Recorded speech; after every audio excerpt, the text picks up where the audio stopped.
Welcome to the Here's Waldo podcast, where we sit down with top visionaries and creatives in the video game industry. Together, we'll unravel their journeys and learn more about the path they're forging ahead. Now, let's get started with the show.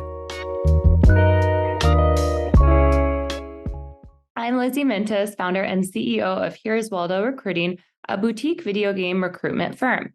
This is the Here's Waldo podcast. In every episode, we dive deep into conversations with creatives, founders, and executives about what it takes to be successful. You can expect to hear valuable lessons from their journey and get a glimpse into the future of the industry. This episode is brought to you by Here's Waldo Recruiting, a boutique recruitment firm for the video game industry. We value quality over quantity, transparency, communication, and diversity. We partner with companies, creatives, and programmers to understand the why behind their needs. We provide a white glove experience that ensures a win-win outcome. Today, we have Joanie Kraut with us. Joanie is the CEO of Women in Games International, or otherwise known as WIGI, a nonprofit organization with a mission to cultivate resources that advance economic equity and diversity in the global video game, tabletop, and esports industries. She also serves as a board member and advisor for TechBridge Girls, the ESI Clutch, Wonder Woman Tech Foundation, and California State University for Big Data and Esports Programming. She was recognized as one of the top 100 women of the future in emerging tech in 2023, the most influential CEO of 2022 by CEO Monthly, and one of the top 50 women leaders of Los Angeles by Women We Admire. Let's get started. Hi, Joanie. Thanks for being here. Thanks for inviting me. Yeah. Can you, first of all, tell us a little bit about WIGI? Absolutely. So Women in Games International was founded at GDC in 2005. We had a panel in 2003 talking about the nuances of being a woman in the industry, and really just kind of having that conversation about how when women weren't being recognized for their contributions, they were often being omitted from history. So in 2005, the conversation was, oh, women are just now getting into the industry. And we were like, no, that's not true. It's not accurate. And so 2003, we had the panel. In 2004, we got together to have the same panel again. And in 2005, when we got together to have the same panel for the third time, three women went, what are we doing? And so they founded Women in Games International. And WIGI is really focused on two main things, one being community and the other being resources. So we create and provide free to access resources to our global community. We have over 38,000 people worldwide, and we're in over 78 countries at this time. Wow. Tell me a little bit. I know you have so many different programs that people can get involved in. Please walk me through what's current, what's coming. Absolutely. So we ran over 90 programs, workshops, panels, and initiatives in 2022. Some of our favorite and most popular are our Get in the Game program, which was really founded based on the concept of sometimes a free ticket's not enough to get you to a conference. And so our Get in the Game program really paves the way to get people who otherwise couldn't afford it to these conferences to get that impactful networking. So we cover the cost of a flight, a per diem, a hotel, and every morning we get together and we have these accountability mentorship breakfasts. And we talk about the day, we talk about our goals, we talk about accountability and making sure we met the goals from the prior day. And it's everything as small as teaching somebody how to introduce themselves. We teach, the 3-sentence approach to introducing yourself, which is, what is your name? What do you want to be known for? And what do you want out of this conversation? And those three things can make the most powerful, impactful way to just kind of communicate and also let somebody know, this is what I'm trying to do. This is what I'm trying to accomplish. So I know immediately either I can help you or I can introduce you to somebody who can help you. That might not be my area, but let me show you somebody over here that would definitely be the right person. The program has a 90% success rate, and that 90% of all participants receive a job offer within 2 weeks of the program's close. When we went to GDC, we brought 11 women, and 6 of them actually had job interviews at GDC. 3 of them had job offers before we left GDC. So it's a really impactful program, and it's an opportunity to just show people how to open the door for themselves. And it's been a really great program. We also have a mentorship program. We have one coming up in Q4, sponsored by Amazon Games.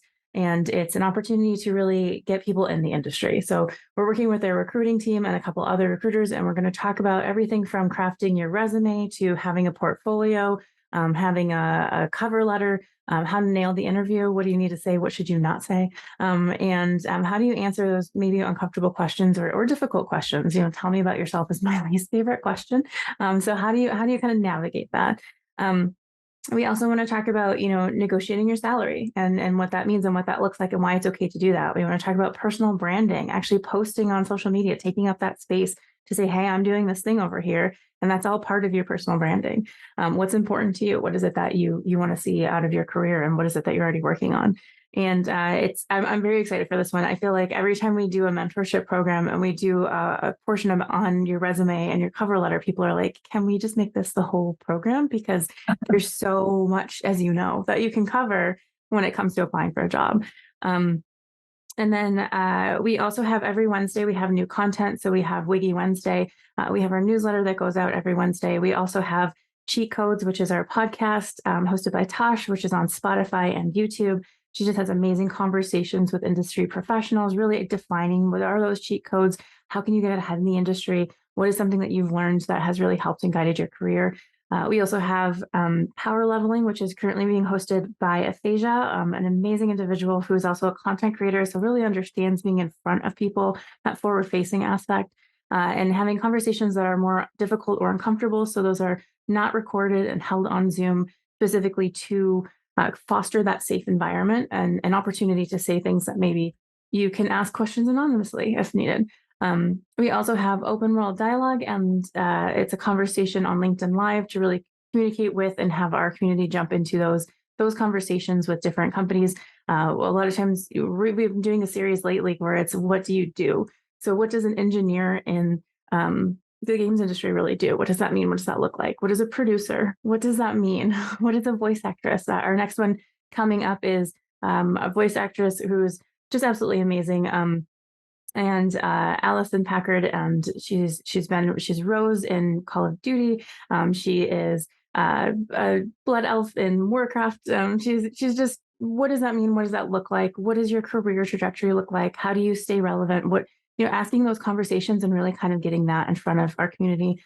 And then the interview session, which is an amazing opportunity to interview the interviewer. So what would make you throw away my resume? What would make you immediately say, I need to interview this person?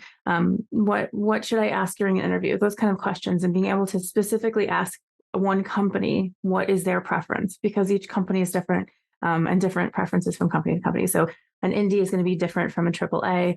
AAA to AAA is even, differences in recruiting preferences. So having the opportunity to ask the company you want to work for, what is your dream company, and asking them, how do you get ahead in that game? I love that. It's opening a lot of doors and just making things. It's also confusing when you're a job seeker or when you don't even really know where to start. That's absolutely. I love that. What was the state of WIGI when you joined? Like, are most of these programs relatively new? How long have these been around? Yeah, I started with WIGI about 5 years ago. And we had 2 events and that was it. So it was 2 networking events, one at GDC in San Francisco and one at E3 in Los Angeles.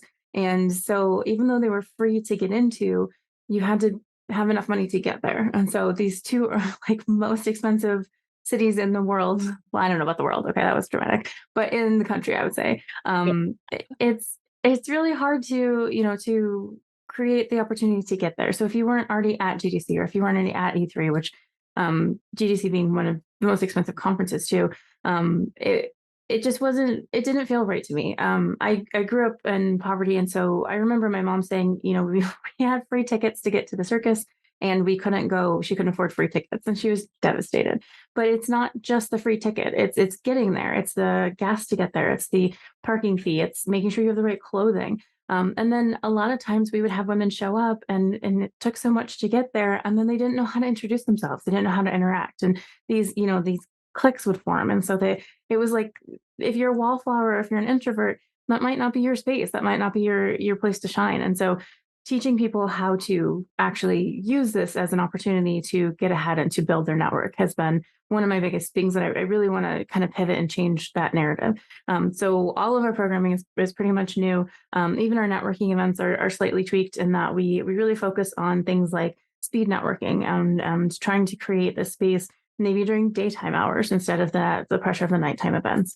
So yeah, we pretty much completely revamped the entire programs portfolio, and added a lot. And we're still listening to our community and our board just to make sure that we're having the right conversations and we're running the programs that are most effective. I love that. Okay, so if somebody wants to introduce themselves, I know there are so many introverts and people that feel uncomfortable. You say, "Hi, I'm Lizzie. Here's what I want to talk about, and here's So what I hope to do." yeah, so hi, I'm Joanie. Okay. What's your name? What do you want to be known for? I'm the CEO at WIGI. And what do you want out of the conversation? I'm running a Get in the Game program. I would love to introduce you to my mentees. I'm looking for a job. I'm trying to get a job in specific area, or I'm trying to build my network, and I would love to just kind of understand what it is that what you do, and how your views on the industry. What is it that you're trying to get out of that conversation? Yeah, I love that. I like creating a framework that people can follow. I feel like there's so much anxiety around the unknown. Absolutely. And so many people want to share their stories. People get nervous to introduce themselves, but then once you start talking, somebody's like, "Oh my gosh, you want to know about me? I would love to tell you about me. Nobody ever asked about me." So Totally. I'm such an extrovert and I go to social events. I went to this VC networking event a few weeks ago. And within the first 3 minutes, I'm always like, I think maybe I should leave. Like, I think I don't want to be here. And then I start talking to people and warming up, and it gets better and better. But I'm on the other side of things, so I can't imagine being. absolutely. I think there's, people talk about being an introvert or an extrovert, but I feel like there's a lot of people that are totally introverted, but they can pretend to be extroverted when they need Yeah. to. And I feel like that's kind of where I fit. And so I'm like, I'm pretending that I want to be here, but I just want to go home and snuggle up with a book in front of the fireplace.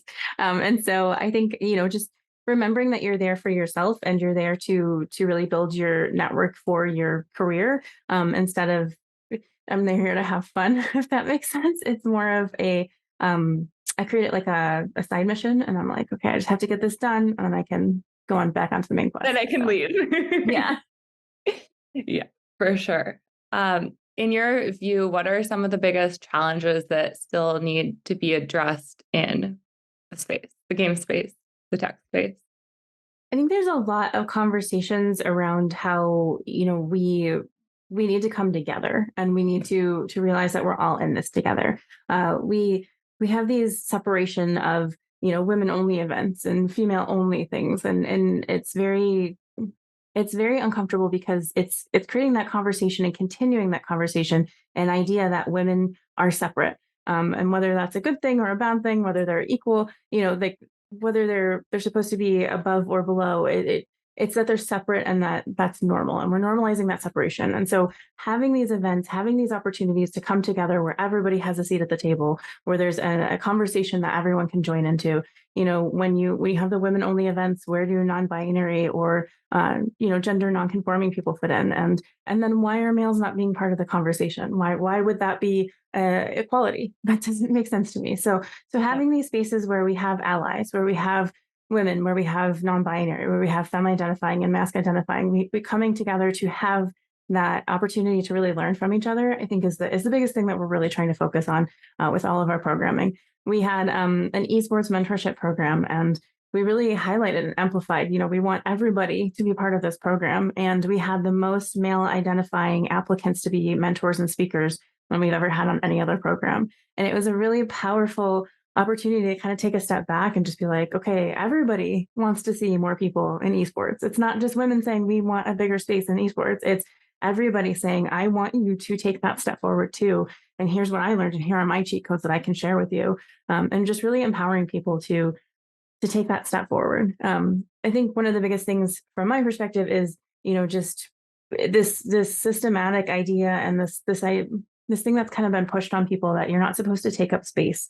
You're not supposed to celebrate your accomplishments. It's being too boastful, or it's being, arrogant. And so I'm really trying to kind of change that conversation into, yes, you should be posting, you should be taking up that space, you should be talking about what you're doing. And it's more than just you saying, hey, I did a thing. It's your personal brand, and it's the opportunity to share what's important to you. It's an opportunity to showcase that you are doing things on your own, and that you wouldn't need somebody to hold your hand to do that, which is really great to kind of share with an employer ahead of applying for a job as well.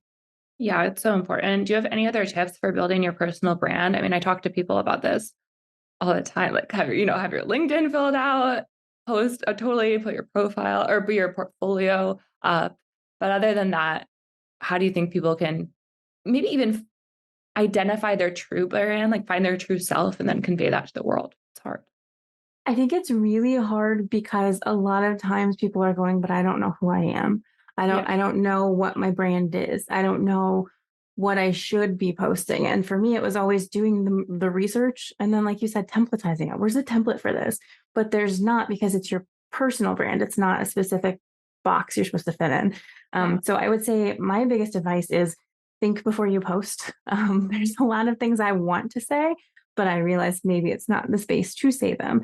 Making sure that what you're posting is something you will want to defend in 5 years, and it's something that is truly important to you enough to, even if you delete it off the internet, it's never really deleted off the internet. So be mindful of what you're saying, and post things that are important to you. And one of the biggest things that we really teach is posting when you do something, posting an accomplishment. I earned this degree, I earned this certificate, I attended this program, and I got this learning from it.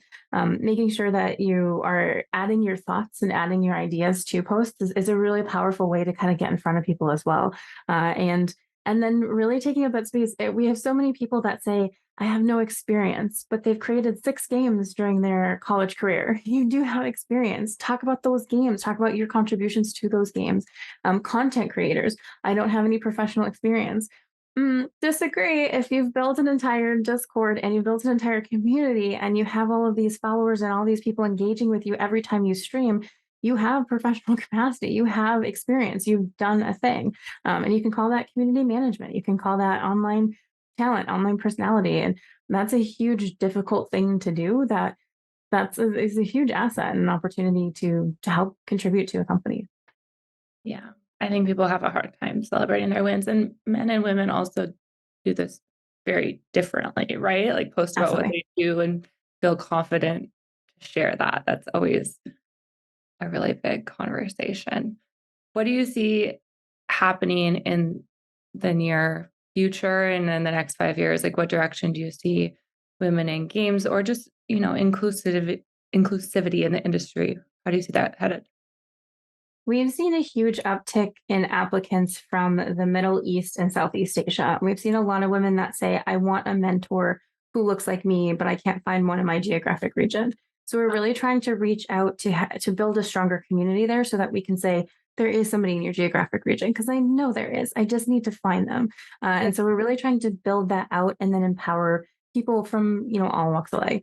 A lot of times we have our programming specifically for the US and Northern Europe time zones. And so we're really shifting to include more countries and more time zones that make more sense. So we are kind of shifting some of our programming to be more for like Singapore and just kind of Southeast Asia and then the Middle East. And so that's sort of one thing that we're really shifting right now, and we're seeing a huge response from, which is really great. We're running a program with APIC right now, focused on technical expertise, getting that mentorship, getting that guidance, creating an actual thing that you can tangibly walk away with at the end of the program, whether it's an actual game or a tool that you can use in a game or a concept that can be kind of applied to this. It's something that it's a technical skill, but it's also mentorship on a professional level. And so creating those opportunities for people who maybe don't have as much access to those kinds of opportunities is something that I really want to see us moving into even more in the next 5 years. And then we're just trying to run more programming. So, get in the game. We started off bringing 5 people to a conference. We've now gotten to the point where we can bring up to 15. I would love to expand that to bring even more people, because I just feel like it's such a powerful program that is really a tangible takeaway of getting a job, of landing that career in the industry, but also building your network and having that opportunity to speak. So that's kind of the biggest things that I want to shift into is making sure that we have that impact and making sure that we have the programming everywhere that it's really needed. I love that. In terms of imposter syndrome, I know a lot of people struggle with that. Even all the most successful women that I know struggle with it. What advice do you have for overcoming that, or if you have a personal story about it to share? When I was starting off in my career, I thought if you were a CEO, you knew everything. And I couldn't figure out how you would just know everything. And so that never even felt like it was a trajectory for me. I was just like, well, I could never know as much as this human being knows. And I don't understand how they're so massive and just have all this knowledge. Um, I think for me, the biggest thing for imposter syndrome was seeing somebody that I felt like was on this pedestal was just so far beyond anything I could ever attain, and seeing them have a breakdown because they had imposter syndrome so badly. And it was just that eye opening. You have that voice in your head too. I had no idea that you wouldn't think you were enough. And so I think that's one of the biggest reminders. We ran a mentorship program that was focused on getting women from mid-manager to C-suite and VP positions. So our mentor application requirement was that you had to have at least 3 to 5 years of experience within one of those executive roles. And we actually had to reach out to and speak with individuals to say, will you please apply to be a mentor? Because we're trying to identify more mentors for this program. We had so much interest from mid managers wanting to get into this role. We really just need more executives. And we have these women who are C-suite for 5, 10 years saying, I just don't know if I'm good enough. I just don't know if anyone could learn from me, and having that imposter syndrome. And it was just like, do you know who you are? Like, I have looked up to you for years. How do you not know how amazing you are? So I think recognizing it, and we always like to say to name it, to create like a character in your head that when you hear that voice, you picture this character. So my imposter syndrome is a fuzzy little guy with googly eyes that drops glitter every time he walks. And so I just hear that voice and I say, okay, I need to put you in the corner because you're not being useful to this conversation that I need to have right now. And so being able to kind of identify it in a silly way, but also remind yourself to recognize it and realize how silly it is a really powerful tool to kind of overcome it and to continue to move forward so that you don't stop yourself and get in your own way and create your own glass ceiling from it. Yeah. I feel like your beliefs about yourself dictate so much. It is Absolutely. so interesting to hear the most successful people that you admire tell you they don't have it figured out or they don't think they're that special. It's really hard. Can you tell me some success stories from your mentorship program? Anything that really stands out? I'm sure there's so many. Yeah, absolutely. We have a couple people who started off as mentees that then went on to become mentors and speakers. And I think that's one of my happiest moments of pride is just kind of seeing somebody who, when they started off, they were nervous, they weren't posting their LinkedIn profile, didn't even have a profile picture or their experience because they didn't know how to say it and they didn't think it was good enough to add.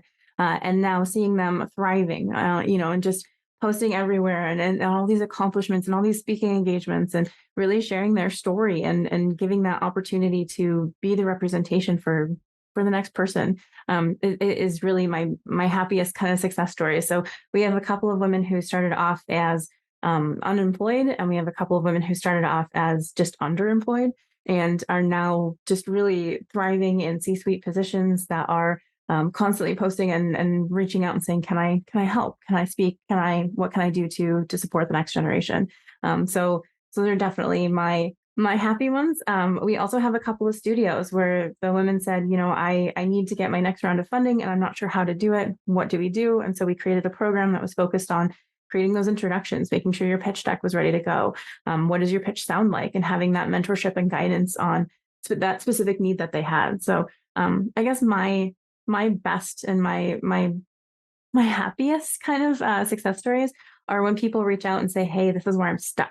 I would really love support and being able to create a program around that. Or when people reach out and they say, hey, this is something I learned. This is my cheat code now. Can I share it? And having the opportunity to have them share it with our community. Those are kind of my two favorites. I didn't know you did the funding help as well. Yeah, absolutely. We have a lot of amazing partners who will step in. We always say we don't need to be the experts, but we want to help you find the experts and make sure that you have access to them.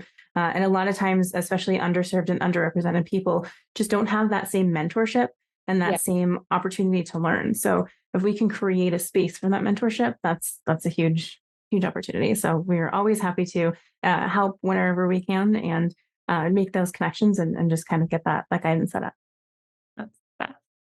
If I wanted to follow some really inspirational women speakers, affiliated or not with WIGI, are there any that you would recommend that people follow? Or if they even want to be an ally and figure out how they can support the cause? Absolutely. So we have a Get Involved page that you can absolutely go to. We also have that newsletter that comes out every Wednesday. And so we really feature and highlight people. Every time we see something, we're just like, this is incredible. Everyone should know about this. We really include that in the newsletter. We also have a really active Discord channel. So that's kind of my number one favorite thing, is because people will say, hey, I'm going to go to this thing. I'm speaking at this thing. And they really promote it. And so then you have the opportunity to sign up. 9 times out of 10, we get free tickets through WIGI. So if it's a paid opportunity, like a paid conference, we usually can say, here's a discount code, or reach out to me if you need a free ticket.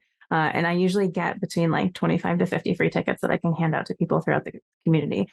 We also have a lot of opportunities to sort of join those offline sessions as well, and have those sort of coffee break sessions where you can have those conversations and be a little bit more vulnerable because it's not being recorded, and having those, conversations where, what would you do in this situation? Because this is where I'm at.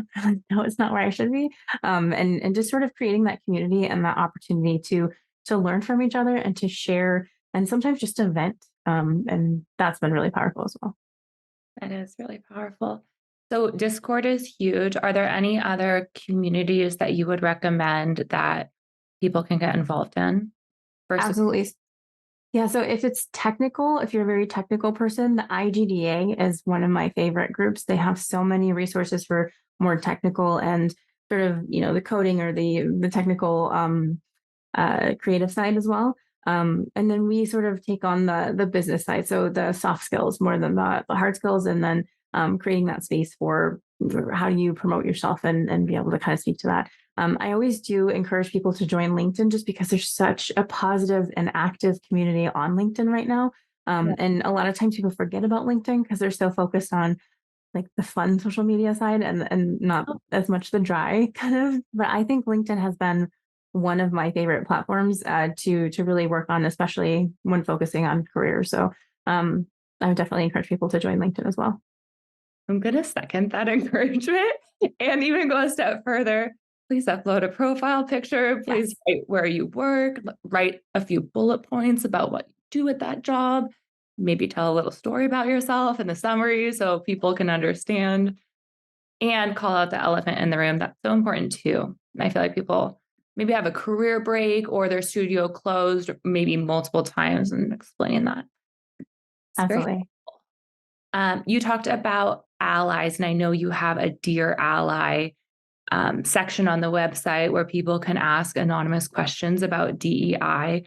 What are some of the most common questions, and what are the answers to them? Yeah, we have an actionable ally committee on our board of directors, and it's headed by Alexander Hernandez.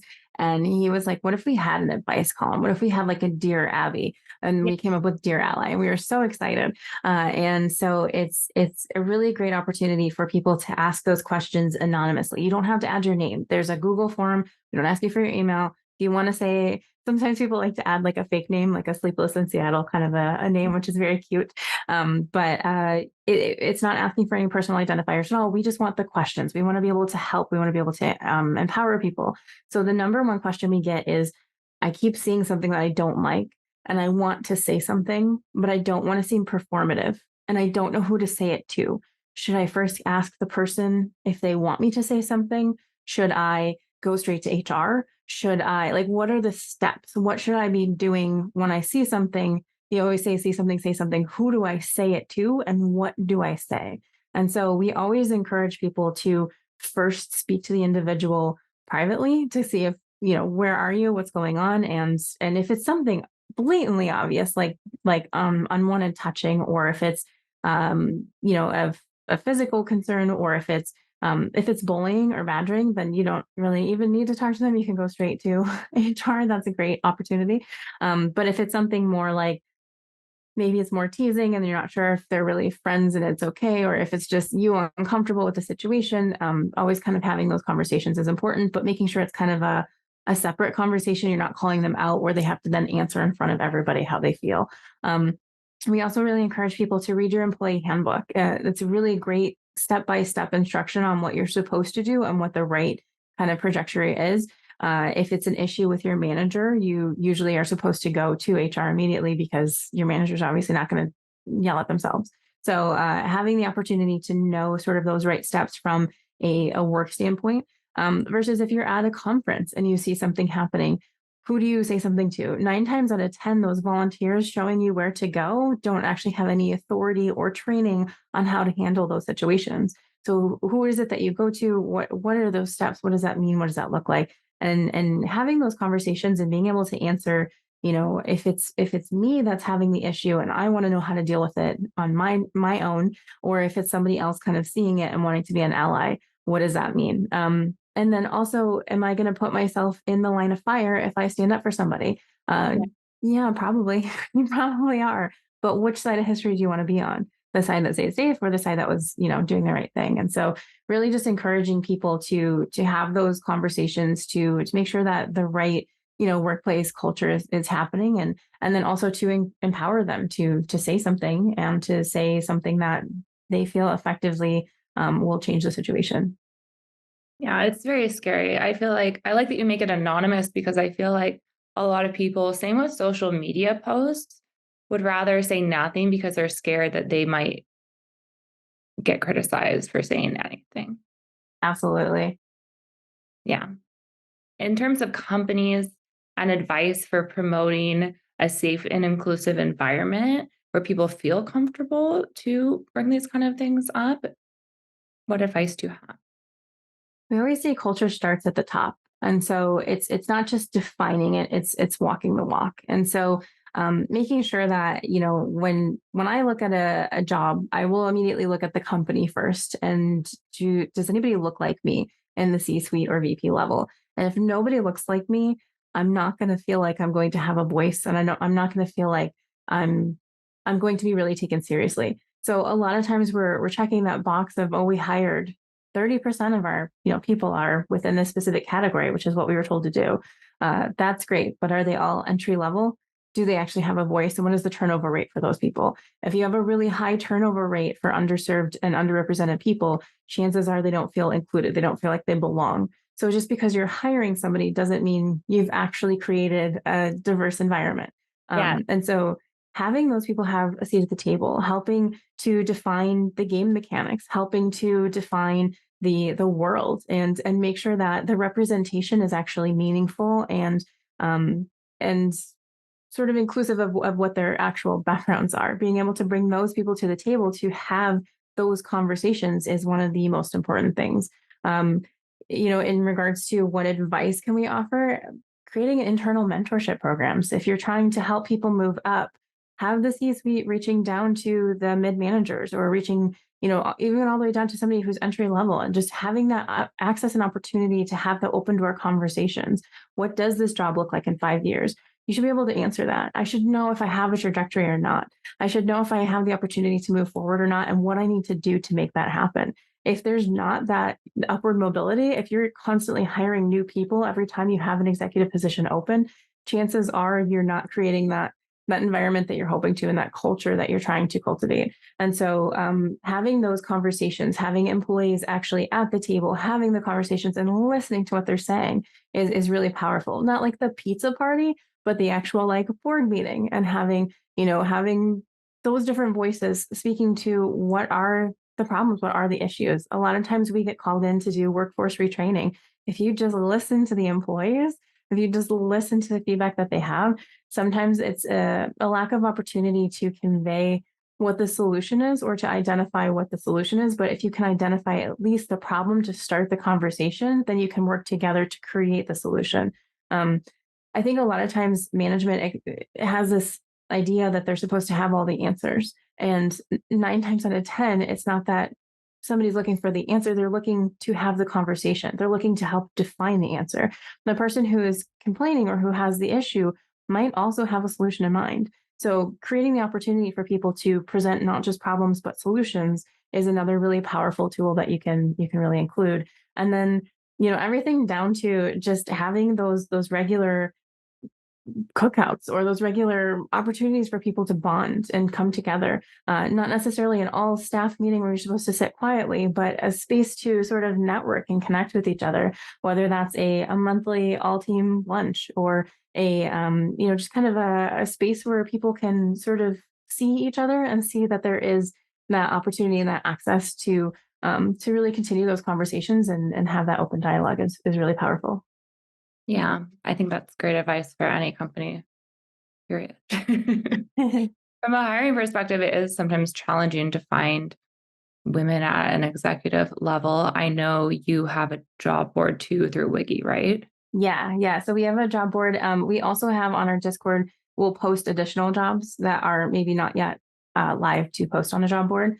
So being part of that Discord is also really helpful. And then 9 times out of 10, if it's somebody posting, here's a job that's not yet live, DM me if you apply so I can help you. And so there's that mentorship and opportunity to also kind of access as well. That's so important. Jobs have so many applicants these days with the state of the industry. Yeah. That's a great way for people to get their foot in the door and get ahead. The game industry is wonky is the best word right now, but there's so many ups and downs. And changes, right? There's AI engines and pricing are changing. There's just a lot of moving parts and a lot of new studios coming.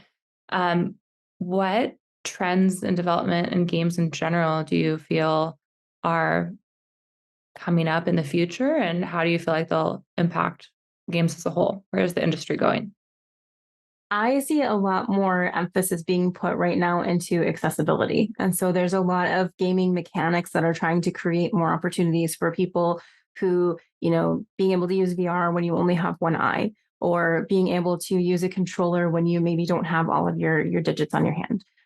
Having these, if you have ADD, maybe having a mechanic in the game that kind of helps you focus or track your quests. There's a lot of things that are sort of happening right now that is a huge focus on creating that inclusivity and creating that conversation again that gaming really is for everyone. And so it's been a really positive, really powerful opportunity for people to sort of explore new avenues and explore new ways to get into gaming. We're working with a really cool group right now that is focused on drone racing, and they're doing a simulator so that you can practice and get really good at drone racing, because drones are expensive.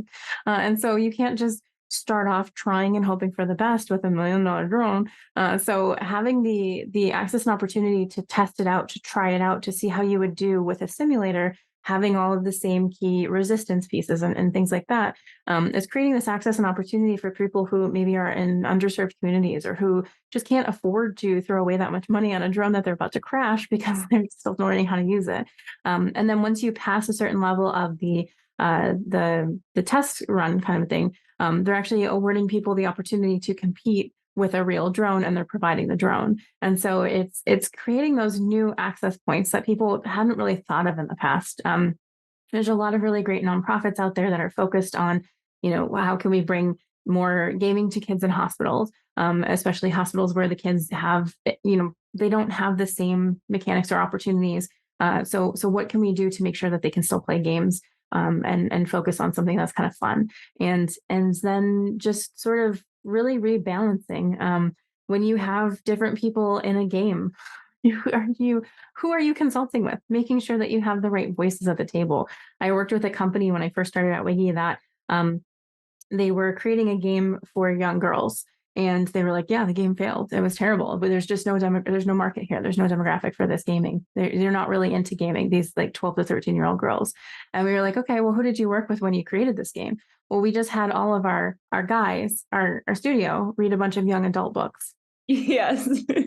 Cute. And then you created a game based on those books? Yeah. That's probably why it failed.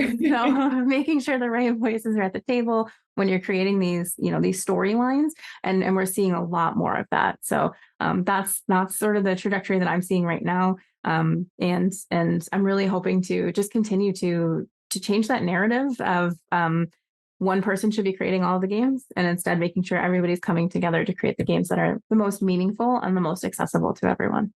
Yeah. Good ideas come from everywhere.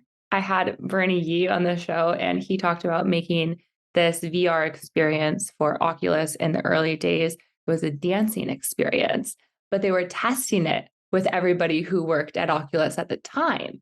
And they were all white software engineers. And they're like, I hate dancing. Dancing makes me uncomfortable. Nobody would want to play this.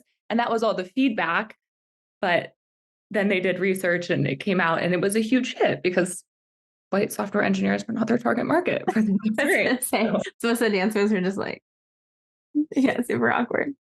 It's funny. It's okay to have guns in the game, but dancing is making you uncomfortable. Like, let's evaluate the situation. So, which is true. Sad. What advice would you have for entrepreneurs who are starting a company and want to make sure they start thinking about inclusivity from the start? I love entrepreneurs. I love it when people start studios. There are so many people you can learn from. I would say the number one thing is to start really just networking and having conversations. Find a mentorship program for people starting up their, with startups in mind. Find someone who has a company that you really admire and talk to them. There's so much nervousness around introducing yourself, but this person's so high up, or this person's so, and it's like, introduce yourself, start the conversation, because 9 times out of 10, they want to see this in the world too. They want you to do the thing too. And if they've already figured out the cheat code on how to do it, they 9 times out of 10, I would genuinely say, will be happy to share that with you. I also say, a lot of times it's about the hiring practices. So if you have all white males that are your hiring team and all white males that are reviewing the applications, there may be a bias that can happen. And so making sure that you have diverse hiring teams, making sure you have diverse people reading the applications, really consider what is it that is your criteria. Do I have to have 10 years of experience for a job that pays 30 a year? What is it that you are evaluating? Do you really need a bachelor's degree to be a community manager? And you need to decide that for your company. But you might be removing a lot of applicants that would be absolutely amazing in a role if you give it a technical or a certification requirement that isn't really necessary. So just making sure you know what you are saying is important to you, because that is going to define your company culture, and that is going to define how people view, these roles and these opportunities. And then really having that space where people can kind of have feedback and respond. If every time you have a job posting, you have to be a rock star, you have to be a badass, I might not apply to that, because I don't want to have to be a rock star at work. I want to do a good job and then go home. But Yeah. so you might be discouraging people from applying for those positions. And then title is also very important. So if you're from a more conservative background, I can't go home and tell my mom that my title is epic mega lead man. You have to make sure that you have those more real and professional titles when you're trying to get in front of different people. So making sure that you know who you're targeting when you are writing the job description. Making it not complicated. Why do I need to upload my resume and then fill out everything that's on my resume, and then also write a survey and respond to a 5-paragraph essay to apply to an entry-level position? What does the application process look like? I recently had 8 different interviews for one job. Why was that necessary? And so is there an opportunity to decrease that when it comes to the timing, and then I guess the other thing too is the technical requirements. When you have to do a project to apply for a job, making sure that people are getting credit for that time is really important to me as well. So there's definitely a lot of opportunities for people to get more diverse candidates. I hate it when people say there's not enough women applying for this job. There's a reason. It's not that there's not enough women. It's that there's not enough women applying to your job because of something that you need to evaluate and fix. So having those conversations, really reaching out to people who are willing to help. We can always help with, the wording, everything from what is it that you're asking people to apply to what is it that you're expecting on their resume? Does it need to be a more PDF or a link? And defining that for people, creating that transparency is also really powerful. I see that people really struggle with writing job descriptions because they're busy and they just pull one from Riot or like Activision that's up there and then just repurpose it to themselves. So I feel like that could be a huge WIGI learning experience. Like companies, how do you write a job description that is inclusive and what do you need? Because people struggle with it or they don't even have a correct one and then they want you to start hiring for them and it's hard. I bet you're getting a lot of that right now. You're like, you want me to hire a what? You want me to hire a unicorn? Oh, okay. Yeah, Well, can you be more specific? yes, what is it that you want? What is it that you value? If this person is 80%, is that okay? And Right. return to office as a whole debacle as well. So yeah, it's an interesting time, but there are so many applicants. Like I said before, I mean, jobs do have like 500, 1,000 applicants. And from a company perspective, how do you effectively go through those? You can't, Absolutely. Right. right? So I think a better system in general would be helpful. But like you said, you can go into Discord, you can join a community and get referrals. And I think that's the secret I find to getting a job, having somebody introduce you or help you. Absolutely. And having that mentor to say, you Yeah. applied where? Okay, well, here's what you should know before you take that interview. Is actually something that's really helped me in my career as well. And just watching for red flags, making sure you get certain things in your contract. So it's not just a handshake deal, which a lot of times people, there's just too much trust. There's not enough reason to have that trust. So making sure you're really sort of listening to people who already work there or who have worked there, and sort of getting their feedback as well. I think the number one thing for me is I don't take advice from someone I wouldn't want to trade places with.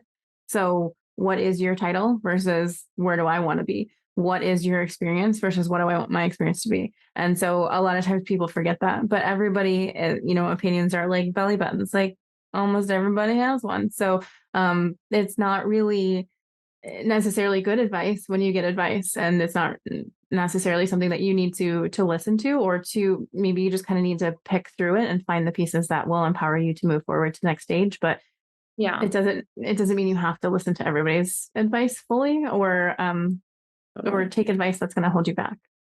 Yeah. But I think I like data and I don't know, I'm a fact finder. I like to discover, but I do Yes. think it's important to do some research. And I was just thinking the other day, companies always ask you to send references, but I feel like it's also important to reference check the company before you join. Like Oh yeah. it's going both ways. And I think people, especially right now, feel that like, oh, I have this opportunity to take a job. And obviously it depends on your pressing need for the job, but I think doing due diligence is super important. For sure. And knowing who your manager is and their management style is another huge thing that people often forget. You're so focused on wanting the specific AAA title on your Yeah. resume that you forget this is 40 hours a week at least of your life. There's a need to know what you're stepping into before you accept, for sure. And liking it versus just wanting the company or the money. Like there's a bunch of considerations. So Absolutely. yes.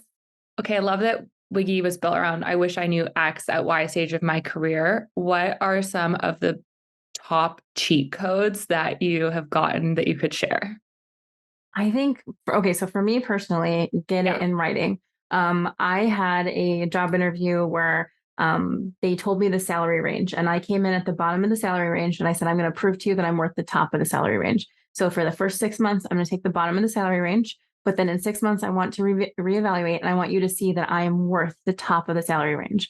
And the hiring manager said, that sounds amazing. And so we signed paperwork and we moved forward. And at 6 months, I said, okay, at 6 months.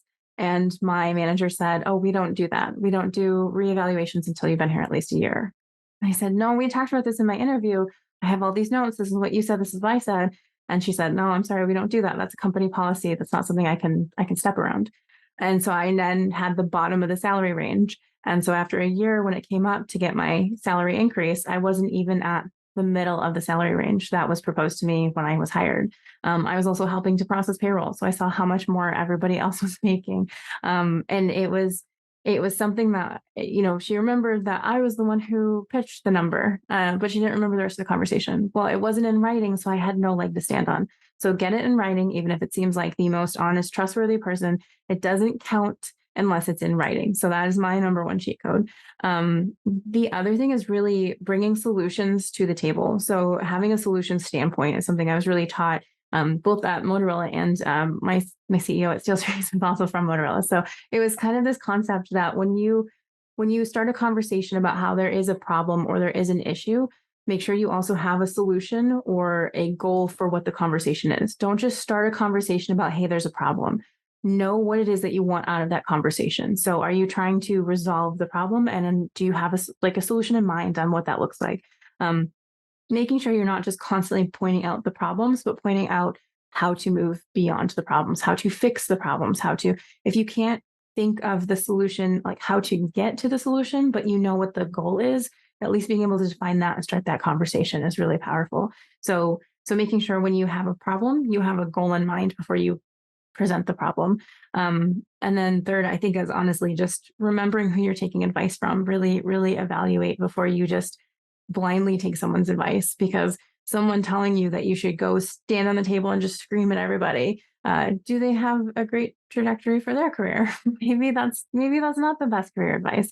So making sure you're really speaking with trustworthy people who have your best interests at heart, but also building that team. We talk a lot about how you should always have a mentor, a coach, a sponsor, and a friend. And those 4 pillars is going to really be what helps you get through the struggles that you have in your life and your career. And making sure you kind of know who each one of those is, because your manager is probably not also your best friend, and that's okay. But make sure that you sort of have those separation of conversations, and you're speaking to your authority figure with respect, but then when you need to vent, go to your best friend. And so having sort of that separation is also really powerful. Can you just clarify the difference between a sponsor and a mentor?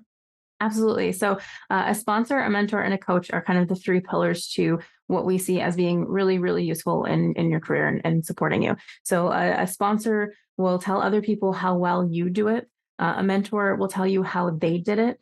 And a coach will tell you how to do it better. So those 3 roles are sort of 3 different roles. Sometimes they overlap. So sometimes a mentor will tell you how they did it, but they can also teach you how to do it better, which is a coach.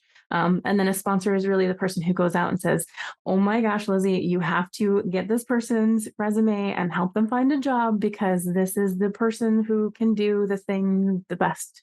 And having that sponsor speaking to a hiring manager or speaking to a manager who's looking to fill a role is, like you were saying, sometimes it's making that introduction. That's the person making the introduction, is that sponsor. And how would you go about finding? What's your advice to find these people? Friend, like the rest. Absolutely. I often find that having a mentor, the mentor will often turn into a coach, and then the coach will often turn into a sponsor. So it sort of becomes an evolution from that standpoint. I do have at times where I do a speaking engagement, or I work on a project, or I volunteer on a board, and then somebody becomes my sponsor because they see the work and they see the ethic and they see what it is that I'm standing for and how well I can do it.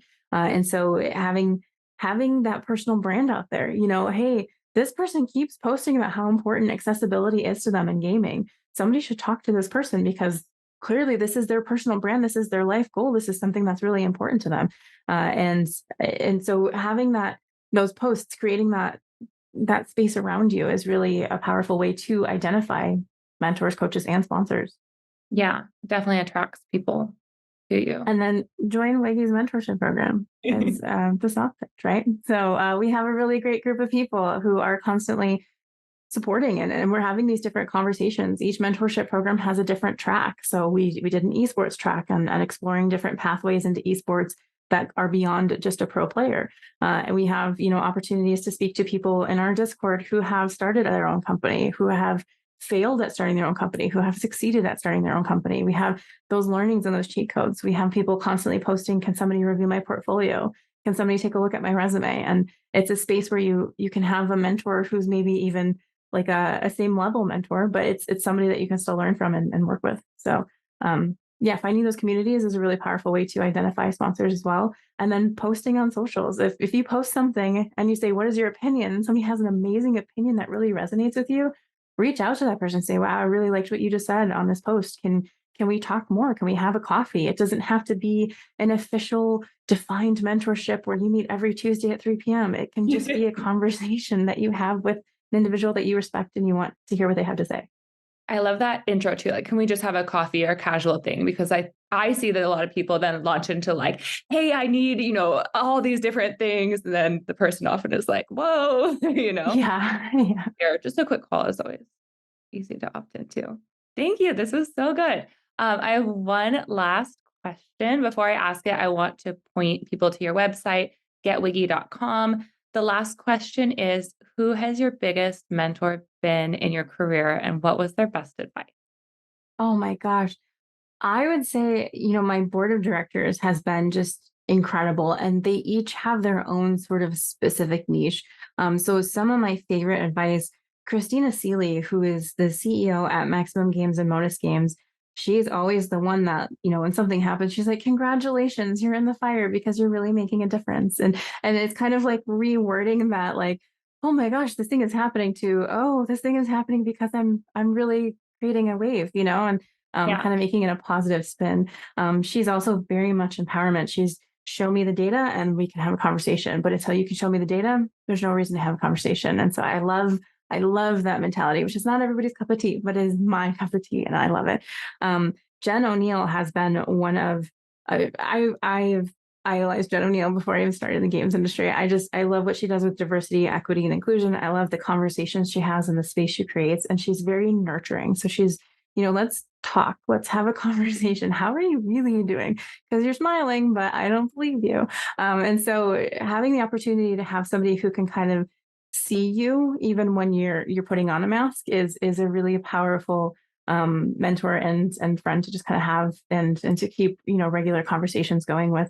And then Karine Yap and Jamila Vilam, is kind of my executive board committee right there. Is they're just both really good at what's happening and how can we support you, and having those conversations around, these are the things that I'm working on, but I can't figure out, I'm stuck. I can't figure out how to get to the next step, and having them as sort of the next outside brain to help me think through, okay, but what have we done and what can we do? It's just been such a powerful team to just have all of these, people with different mindsets and people with different skill sets kind of coming together to make sure that we're building this community and we're creating these impactful programs, and we're just continuing to move forward. So, but they always have my interest at heart, which is a really great thing to have. So really creating those pillars and creating those spaces where you can be vulnerable and still know that it's not going to be a bad thing. It's going to be something that you can learn from. I'm happy you have all those people to support you, WIGI. Thank you. On everything. We've been talking to Joanie Kraut, who is the CEO of Women in Games International. Joanie, where can people go to get more involved with WIGI or contact you?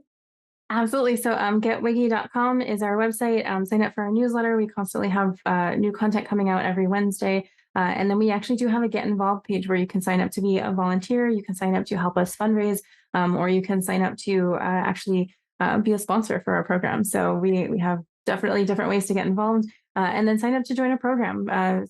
Go ahead and sign up for our Discord and get involved there as well, and just sort of start actively posting and kind of see how it can grow your career.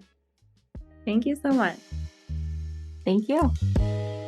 Thanks so much for listening to the show this week. To catch all the latest from Here's Waldo, you can follow us on LinkedIn. Be sure to click subscribe to get future episodes. We'll see you next time.